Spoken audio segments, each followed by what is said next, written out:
ॐ श्री गणेशाय नमः। अथ त्रिंशोऽध्यायः। ब्रह्मोवाच।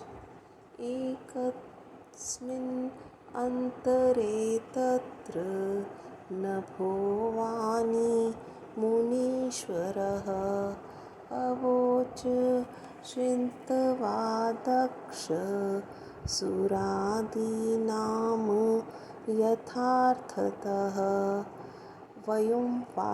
वायुवाच। रे दक्ष दुराचार दम्भाचर परायणः किं कृतं ते महामूढ करं चानर्थकारकं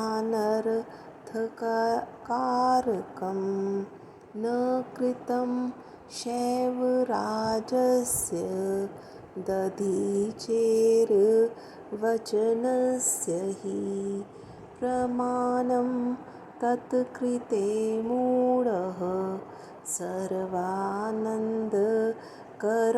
शुभं निर्गतस्ते मुखाद्विपं शापं दत्त्वा सुदुःसहं ततोऽपि बुद्धं किञ्चिनो त्वया मूढेन चेतसि ततः कृतः कथं नो वै स्वपुत्रया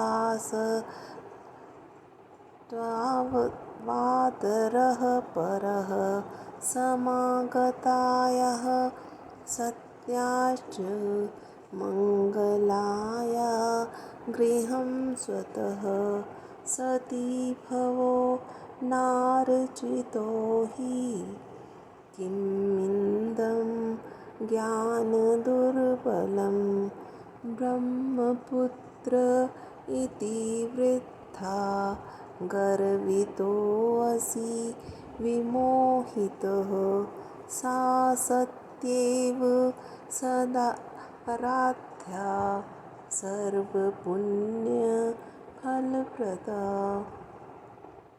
त्रिलोकमाता कल्याणी शङ्कर अर्धाङ्गभागिनी सा सत्ये वार्चिता नित्यं सर्वसौभाग्यदायिनी माहेश्वरी स्वभक्तानां सर्वमङ्गलदायिनी सा सत्ये वार्चिता नित्यं संसारभयनाशिनी मनोऽभीष्टप्रदा देवी सर्वोपद्रवहारिणी सा सत्ये वार्चिता नित्यं कीर्तिसम्पत्प्रदायिनी परमा परमेशानी भुक्तिमुक्तिप्रदायिनी सा सत्येव जगद्धात्री जगद्रक्षाकारिणी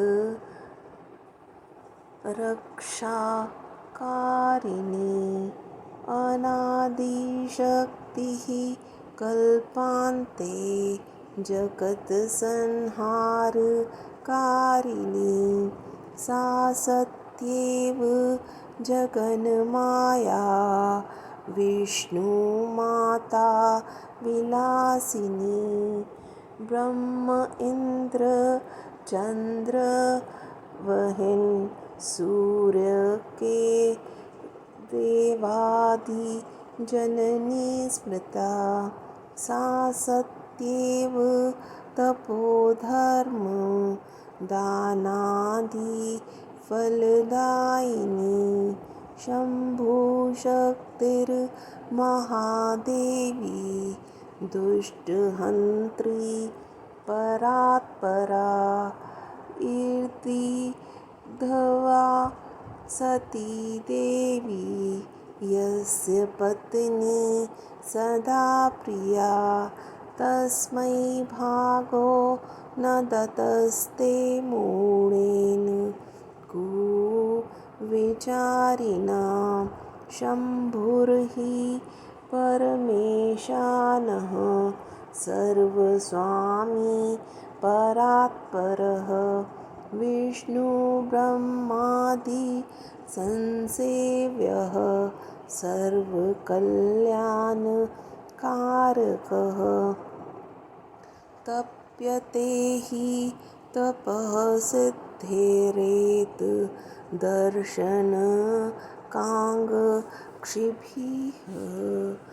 युज्यते योगिभिर्योगैरुत दर्शनकाङ्क्षिभिः अनन्तधन्धान्यानां यागदीनां तथैव च दर्शनं शङ्करस्यैव महत्फलमुदाहृतं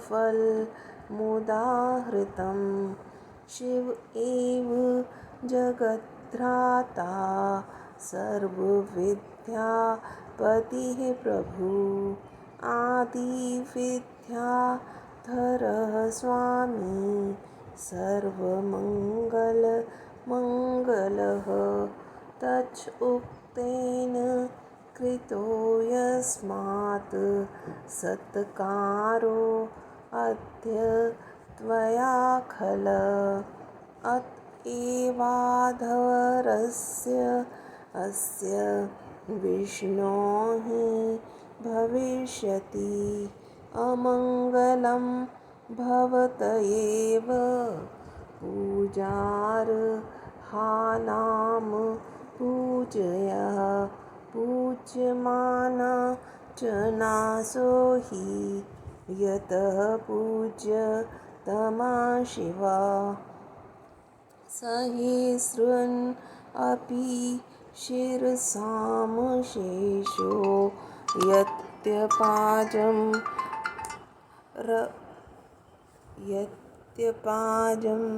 रजः वहत्यहरः प्रीतया तस्य शक्तिः शिवा सती यत्पादपं मनीषं ध्यात्वा सम्पूजय सादरं विष्णुत्वमापनस्तस्य शम्भोः प्रिया सती यत्पादपं मनीषं ध्यात्वा सम्पूजय सादरं ब्रह्मत्वमापनस्तस्य शम्भोः प्रिया सती यत्पादपं मनीषं ध्यात्वा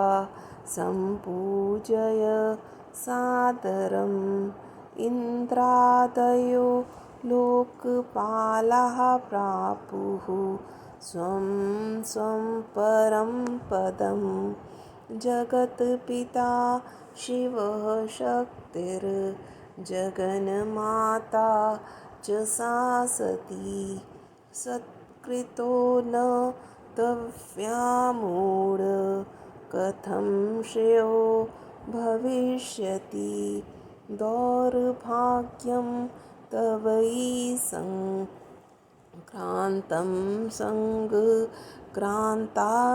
वै चापदः यो चानाराधितो भक्त्या भवानी शङ्करोच्चतो अनभयचर्य शिवं शम्भुं कल्याणं प्राप्नुयामिति किमस्ति गर्वो दुर्वारः स गर्वोऽद्य विनश्यति सर्वेशविमुखो भूत्वा देवेशवे तेषु कस्तव करिष्यति सहायं तं न ते पश्यामि सर्वथा। यदि देवा करिष्यन्ति सहायमधुना तव तदनाशं समास्यन्ति शलभा इव वहानिनः ज्वल तद्वद्यमुखं ते वै यज्ञध्वंसो भविष्यति सहायास तव यावन्तस्ते ज्वलन्त वध्य सत्वरम् अमराणां च सर्वेषां शपथोऽमङ्गलायते करिष्यन्त यद्य सहायं यदि तस्य दुरात्मनः निर्गच्छन्त्वमराः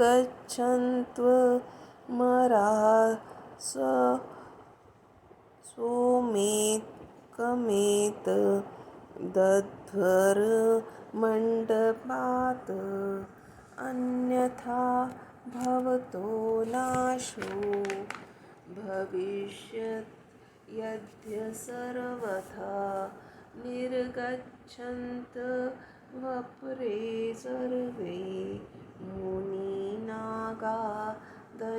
मखात् अन्यथा भवन्ता नाशो भविष्यत् यद्य सर्वथा निर्गच्छत्वं हरे शीघ्रमेतद्वद्वरमण्डपात् अन्यथा भवतो नाशो भविष्यत् यद्य सर्वथा निर्गच्छत्वं विधेशीर्घमेतद्वरमण्डपात् अन्यथा भवतो नाशो भविष्यत् यद्य सर्वथा। ब्रह्मोवाच इत्युक्त्वा ध्वरशालायामखिलायां सुसंस्थितान् वयर्मत्स नभोवाणी सर्वकल्याणकारिणी तच्छ्रुत्वा व्योमवचनं सर्वे हृदयादयः सुरः आकार्षुर्विस्मयं तात मुन्यश्च तथा परे। ब्रह्मा जी ने कहा, हे मुनीश्वर, इसी बीच में दक्ष तथा देवता आदि के सामने आकाशवाणी हुई। आकाशवाणी ने कहा, अरे दुष्ट, दुराचारी, महामूर्ख दक्ष, तूने यह अनर्थकारी कर्म क्यों किया? ए मूर्ख, तूने सभी आनंदों को देने वाले परमेश्वर दधीची के वचनों को नहीं माना। ब्राह्मण असह्य शाप देकर तेरे यज्ञ से चले गए, फिर भी तुम्हारा मूर्ख हृदय समझ नहीं पाया।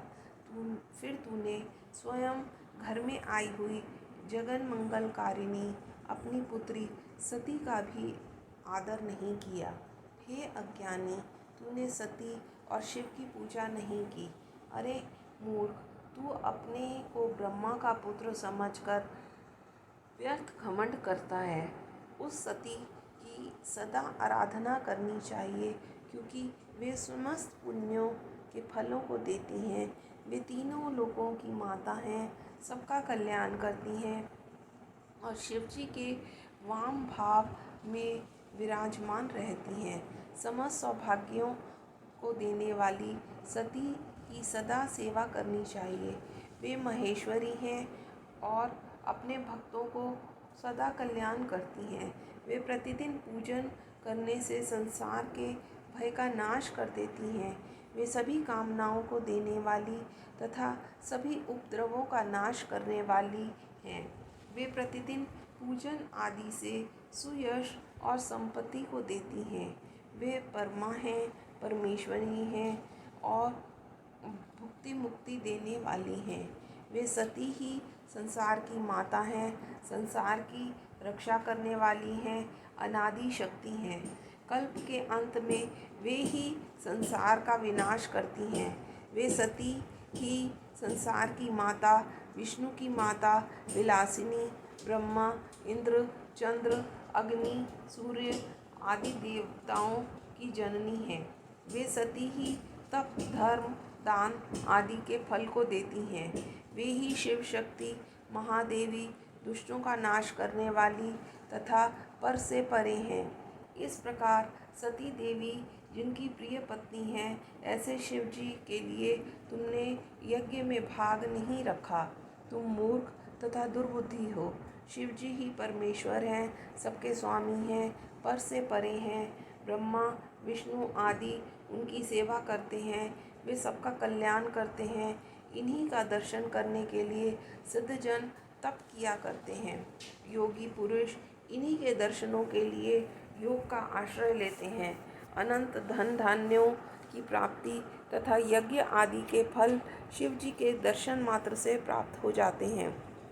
ऐसा कहा गया है, शिव ही संसार के धाता हैं, सभी विद्याओं के स्वामी हैं, आदि विद्या के सर्वश्रेष्ठ स्वामी हैं, सभी मंगलों के मंगल हैं।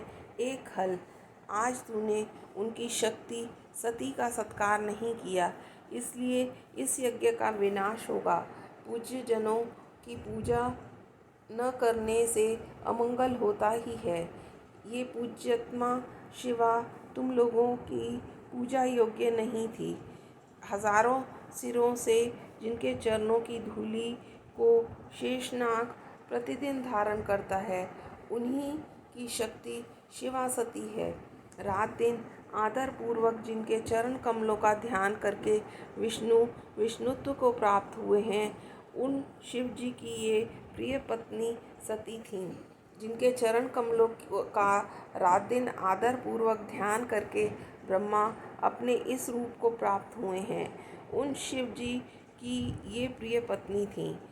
जिनके चरण कमलों का रात दिन आदर पूर्वक ध्यान करके इंद्र आदि लोकपाल अपने अपने पदों को प्राप्त किए। संसार के पिता शिव जी और वे सती जगत की माता हैं। हे मूर्ख, तूने इनका सत्कार नहीं किया।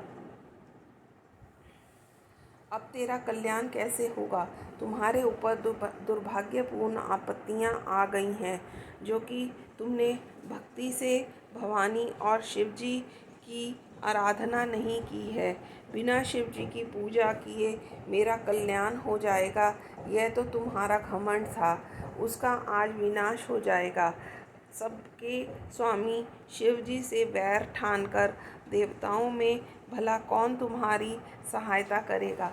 ऐसा मैं किसी को नहीं देख रहा हूँ। यदि इस समय देवता तुम्हारी सहायता करने लगेंगे तो उनका उस प्रकार विनाश हो जाएगा जैसे आग से पतंगों का नाश हो जाता है। आज तुम्हारा मुख जल जाए, यज्ञ का विनाश हो जाए और तुम्हारे जितने सहायक हैं वे भी शीघ्र जल जाएं। सभी देवताओं को शपथ दी जाती है कि वे तुम्हारा आज अमंगल करें, क्योंकि तुम दुष्ट हो। सभी देवता इस यज्ञ मंडप से दूर अपने घर चले जाएं, नहीं तो आप सबका भी आज नाश हो जाएगा और मुनि नाग आदि भी इस यज्ञ मंडल से निकल जाएं, नहीं तो आज आप लोगों का भी नाश हो जाएगा। हे विष्णुदेव, आप भी इस यज्ञ स्थल से चले जाइए, नहीं तो आपका भी आज विनाश हो जाएगा। हे ब्रह्मा जी, आप भी इस यज्ञ मंडप से शीघ्र चले जाइए, नहीं तो आज आपका भी नाश हो जाएगा। ब्रह्मा जी ने कहा। इस प्रकार यज्ञ में उपस्थित लोगों से कहकर वह सबका कल्याण करने वाली आकाशवाणी रुक गई। हे तात, आकाशवाणी को सुनकर विष्णु आदि देवता तथा मुनिगण आश्चर्यचकित हो गए। इस प्रकार महाशिव पुराण में आकाशवाणी वर्णन नामक 31वां अध्याय समाप्त हुआ।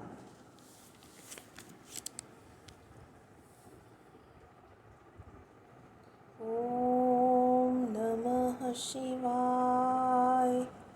शिवजी सदा सहाय।